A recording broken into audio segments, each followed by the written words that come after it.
in some sense, in just listening to the Republican discussion over the past several months, if not years, I was kind of expecting a health reform proposal that would have gone back to the way things were prior to 2014, as Republicans have talked about for a while, going back to the state of the world where risk pools, high risk pools, were a big part of the picture to essentially help those who were high risk and actually hadn't had this continuous coverage. And even kind of from a broader perspective, you could imagine that over time, if you were really implementing continuous coverage provisions and you were kind of shifting and providing tax credits which gave people opportunities to have and maintain individual coverage,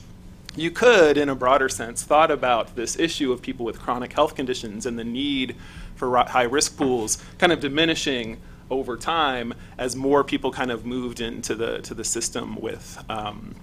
continuous coverage. But, right, that's not really what happened, but kind of morphed into a different way, which was, or which is now instead this notion that an insurer can